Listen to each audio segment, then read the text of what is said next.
You're listening to Release Your Resistance with Bex Beltran, episode 69.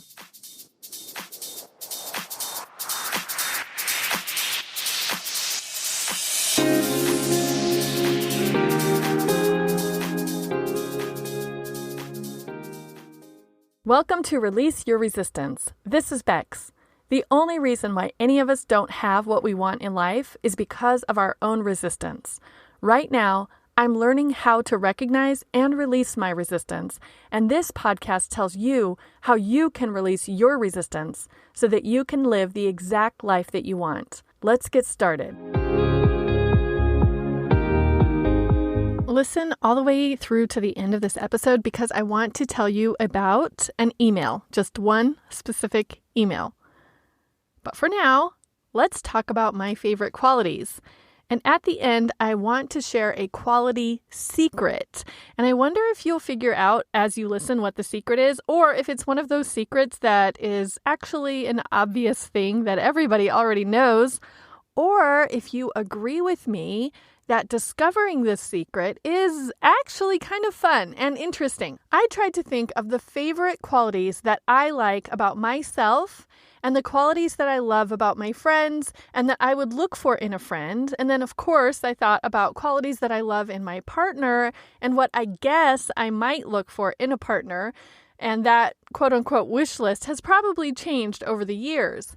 And I want to share with you my favorite qualities about myself. And I am wondering if in hearing these, that you will recognize these qualities in yourself. Or maybe these qualities are not important to you. Maybe you have other qualities that you care more about for you. First, let me tell you what my favorite qualities in myself are. My own favorite qualities are my curiosity, my creativity, and my imagination. The reason that I love being a curious person is because I think it is so interesting. It's how I learn. Many people have remarked to me over the years in work environments and in my personal life that I ask a lot of questions. And I do. And I love it. I ask myself a lot of questions. I think much of the way that I look at life is by asking questions, like wondering why things are the way they are, and wondering how things work, and wondering how things could be improved, and how things will turn out. Maybe this is normal for everyone. Maybe everyone is naturally curious, but I kind of suspect that it's not that way. I kind of suspect that some people never think to question the way that I do. And I think it's fine. It takes all kinds in this world, and diversity makes our experience so rich. So I love that not everyone has exactly the same qualities. And at the same time, I will just say that I do love my own curiosity. The second quality about myself that I really, really enjoy and that gives me so much energy is my creativity. Again, this is one of those qualities that people have told me that they've noticed in me, or that is remarkable, or that they wish they had, or something along those lines. And I get really surprised when I meet people who don't seem to care about or aren't interested in creativity, because it is such an important quality for me. I like the act of thinking about something and then bringing it into reality. When I'm talking about creativity, I am not just talking about arts and crafts creativity, although I do like that as well. I like the creativity of coming up with solutions for problems. I like the creativity of thinking of clever jokes, of putting two things together that didn't necessarily seem to go together, but then somehow they do work together. So I look for ways that I am creative, and I guess I just love this quality because it's the idea of bringing something into existence that did not previously exist. And the idea of curiosity and creativity, those two qualities kind of imply or suggest the third quality that I love about myself, my imagination. This quality is both a blessing and a curse. I have a very active imagination. I always have, my whole life. I think I was a very imaginative child, and I can entertain myself, even today, for hours just with my own imagination. So that's why it is such a blessing. I find it very interesting and entertaining and wondrous. And because my imagination is so active, I frequently can imagine problems and worst case scenarios and doomed situations. So that's why having an active imagination is also a curse, because sometimes this quality allows me to think of things that nobody else would ever think about or worry about or bring up. Here I am talking about, oh, what if this happens? What if that happens? And no one else would have even considered it, or it would have never crossed anyone else's mind. So imagination is a quality about myself that I really do love, and the benefits far outweigh the downside. I just love the entertainment aspect of my own imagination. Did any of these three qualities sound familiar to you? Are you a person who is curious and creative and imaginative? Or now that I'm bringing them up to your attention, are these qualities that you might look for in a friend? Let's talk about qualities that I value in my friends. When I think about people who I am naturally drawn to, or people in my life who I have been friends with and invested time and effort to maintain the friendships with, these qualities come to mind. Of course, there are a lot of different reasons to be friends with someone. I don't just make friendship decisions based solely on their qualities, but I did notice that some of the qualities that I really appreciate in my friends are quick wit, intelligence, and camaraderie. Let's talk about intelligence first. I don't know if this is a politically incorrect quality to have as a preference, and it certainly is not a requirement, of course.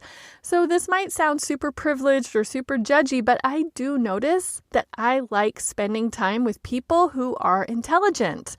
When I talk about intelligence, I'm not just talking about IQ. I love the work of Howard Gardner, who talks about multiple types of intelligence. For example, someone could have a linguistic type of intelligence, or a spatial type of intelligence, or interpersonal or intrapersonal. There are just so many types of intelligence. And I really value the intelligence of my friends so that we can have interesting conversations and so that we can share our perspectives and our worldviews with each other. And this one runs into the next one that I mentioned, which is having a quick wit. I'm a person who loves to laugh. I love jokes. I love funny situations. I love puns, although there can be too many.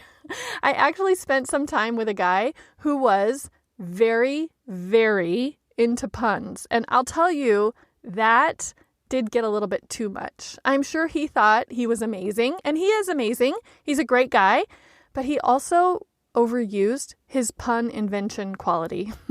It frequently went from witty to way too much. But that's just an extreme example. What I am talking about is someone who has a quick wit, who's able to jump in on a joke and add to it and make it even funnier, and who laughs easily and frequently. And the third quality that I love about my friends is camaraderie.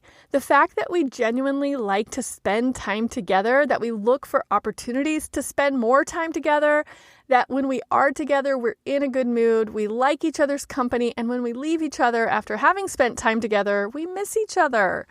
I have some friends who I haven't seen in years, not just because of the pandemic, but because we live far apart from each other, or our lives just don't intersect the way that they used to. And I still feel camaraderie with those people as well. As soon as we get on a phone call together, or when we do get to see each other, it's like no time has passed at all. And even though our lives might be in very different places than they were when we first met and became friends, we still have that camaraderie where we enjoy each other's company. So that is a quality that I look for and value in my friends. What about all of these qualities in a partner? This is a question I thought was so interesting when I started to consider it, because the answer I would have given back when I was quote unquote looking for a partner, and the answer that I am giving today about my partner are probably not the same. A lot of years have passed. A lot of maturity has developed. A lot of experience has happened. Certainly, I am not the same person that I was when I was looking for a partner. So These answers to the question of what qualities would I look for in a partner will probably have changed because of my maturity and because I know my partner now so intimately now that we've been together for almost 20 years. 20 years ago, when I was dating and not committed to one specific person, I would have probably answered this question, what I look for in a partner, much differently. I probably would have said something like, sense of humor and someone who's responsible. I would have said intelligence. So maybe the things that I would have valued in a partner were the same things that I just mentioned about what I value in friends. I did like the idea of dating someone who has a quick wit and who's intelligent and who I like to spend time with. Obviously, I would look for those similar qualities in a partner that I wanted in my friends. But now that I've been with my husband for almost 19 years, we got married in 2006 and we were together for 4 years before that. Now, when I think about what I love about him and what made me decide that he was the one, it's because he is such a kind and generous person. So kind and so generous that it stood out to me when I started to recognize those qualities in him. Yes, most people are kind and generous. Yes, everyone has moments of kindness and generosity, but he is so kind and generous that it actually came to my awareness while we were dating, and I realized, wow, this guy, he really takes care of his family and he will do anything for them. And not that other people don't do that. Of course, we all take care of our families. We will all do things for our families if they need our help. It really stood out to me about him, about how generous he is and how kind he is. And not only to the people that he loves and knows and cares for in his life, but he's so kind to strangers and animals too. The other qualities that I love about my husband are his consistency and dependability. And it's kind of funny to mention his consistency because he is actually a very spontaneous person. So it's kind of surprising to think that he would have any consistency. I like to joke about the fact that I'm a planner and an organizer, and he's more of a spontaneous, let's see what happens type of person. And those parts of ourselves frequently clash, but in fact, there is a lot of consistency about him and his behavior that me, the routine planner, loves to recognize. I love to see those patterns. I love to predict, oh, I bet he's going to say this or react this way now. And then he does. And I was right. And the pattern continues. So I love that.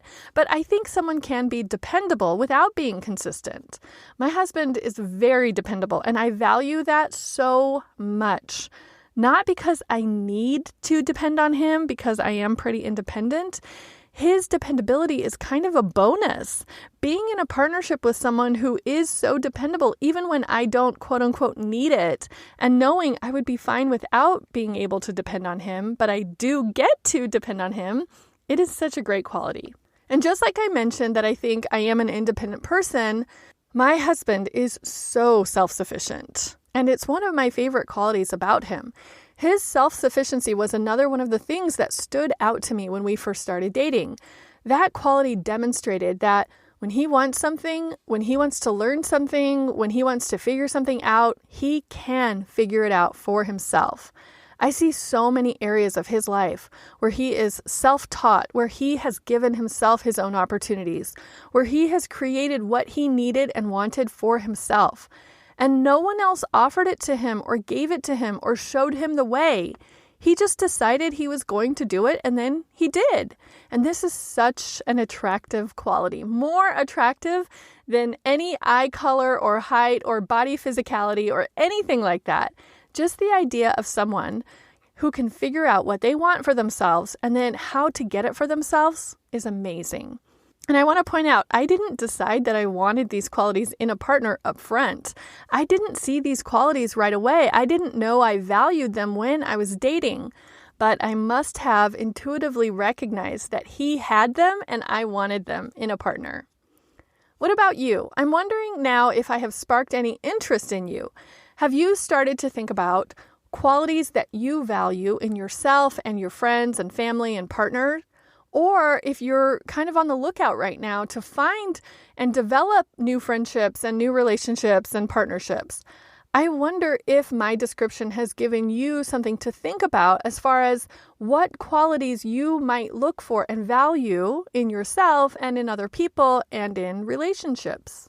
I just want to pause here and give a quality discussion disclaimer. All of this is to suggest to you that we all enjoy and appreciate some qualities over others at different times in our lives. This is not to suggest that now you need to develop or appreciate the qualities that I just mentioned. The qualities that are my favorites may not be important to you at all. So just because I mentioned curiosity and creativity and imagination and camaraderie and kindness and resourcefulness does not mean that you would need to develop those qualities for yourself, or else you would be unappreciated or unwanted.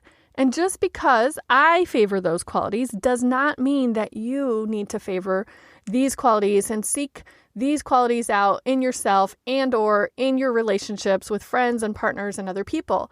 Maybe these qualities are nice to have, but not deal breakers. So let's talk about qualities that we all probably would agree are very important and nice to have qualities, but are not deal breakers.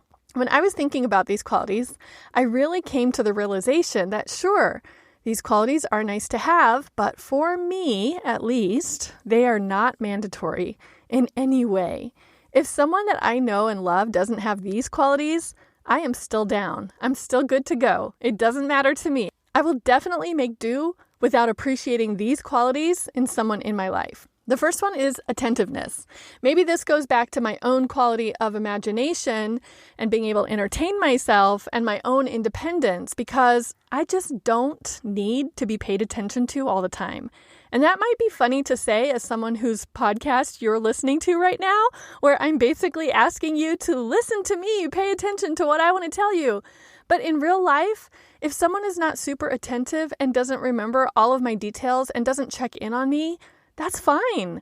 I don't mind when they do. That's nice too, but it's not a requirement for me.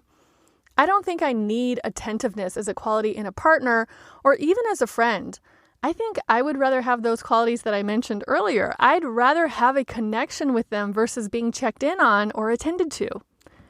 Another quality that is nice to have, but again, not a deal breaker for me, is punctuality. And this one is so funny because when I talk to people about punctuality, some people get really upset when I say that I don't really care too much about it. I have a few people in my life who I just build in the buffer time from when we agree to meet to when I think we will actually meet. I just know that we have a different understanding and appreciation of time. I don't think punctuality is a big deal at all. Not to say that I am not a punctual person. I think I pretty much am. Again, I'm an organizer. I'm a planner. I like things to be a certain way, and I value that. But I also don't make it a big deal if I'm late or if someone else is late, because I'm just assuming in general, people want to be on time and want to respect each other's time. And if we're late, it's probably because something unexpected happened. Now, you might not agree with this. Many people might not agree with this. And you might be thinking, well, some people are just consistently late all the time. Shouldn't that be a deal breaker? Shouldn't that be a problem? Isn't that a sign of lack of respect?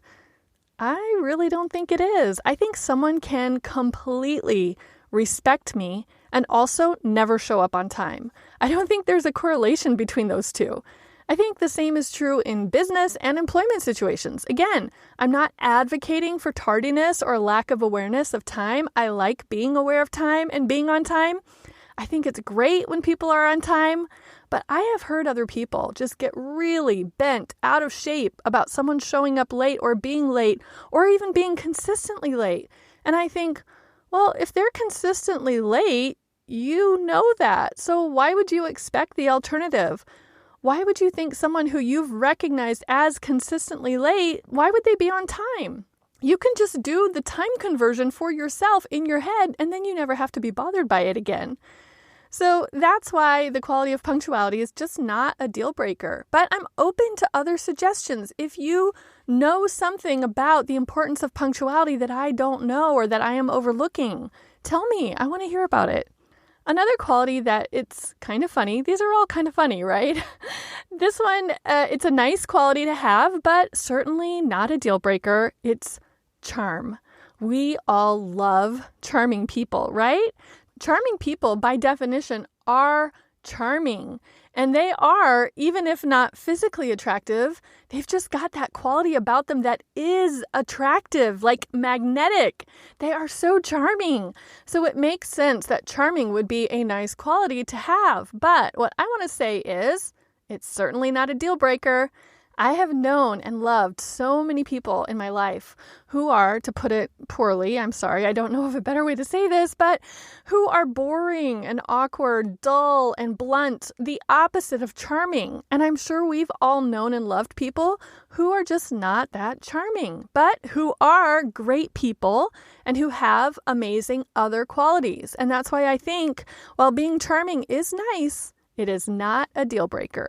So why is knowing all of this or thinking about it important? The reason why I share this with you is to reinforce the suggestion that just because the quality is nice, it doesn't mean that it's required or mandatory in order for you to be accepted or chosen as a friend or accept or choose yourself or in a partner.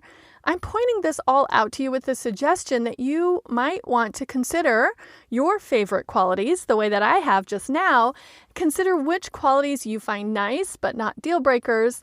And by doing this introspective work for yourself, you could actually prioritize which qualities you care about, which qualities you want to develop for yourself, and which qualities you could take or leave. Finally, it's time for the secret I told you about, the secret about qualities. Qualities are just descriptions. They are just thoughts. I could recognize the quality of charm in someone, and you might think they're boring. I could find someone completely self-sufficient, and you might be wondering why they're so needy. I might think of myself as creative, and you may not agree. It's all just what we think. And as always, recognizing and having awareness about what we are thinking is the best news ever, because this awareness gives us the power. Because our thoughts are optional. We can notice the thoughts we want to intentionally keep thinking and discard and refute the thoughts that don't serve us. And in the interest of capitalizing on this secret and recognizing the power over our own qualities and the qualities we appreciate in other people, in a future episode, I will talk about how to develop qualities that you want but don't yet have, and also what to do about negative qualities. And before I go, I just want to check to see if there is any resistance about what I have shared today. Are there any disagreements or any questions? Let me know so I can address it in part 2 of this episode. Send me an email at hi@bexb.org or leave a comment in the show notes for this episode at bexb.org/qualities, QUALITIES. At the beginning of this episode, I mentioned getting one email a month, or one more email if you're already one of my favorite people. So I have started a notebook newsletter. It's just one email once a month where I'm sharing some helpful or interesting information about the benefits of note-taking, list-making, and of course, my favorite topic, journaling. And I'll also be introducing the featured notebook or journal from my shop each month and announcing the winner of the best review from the previous month. So if you are a journal superfan like me, or a notebook lover, or a list maker and note taker, I'm inviting you to get one extra email each month. Sign up for the notebook newsletter now. Get it for as long as you like and unsubscribe when it's no longer for you. Go to bexb.org/newsletter to get your welcome email right away. It also has a gift of some journal prompts and more information about how you can get a free journal or notebook from me, and then get your once a month email in the first week of the next month. And if you're already on my favorites list, meaning that you do already get an email from me each week with every new podcast episode, there's a link in today's email for you to click on to get added to the newsletter list too. And that is it for today. Thank you for considering a few favorite qualities with me.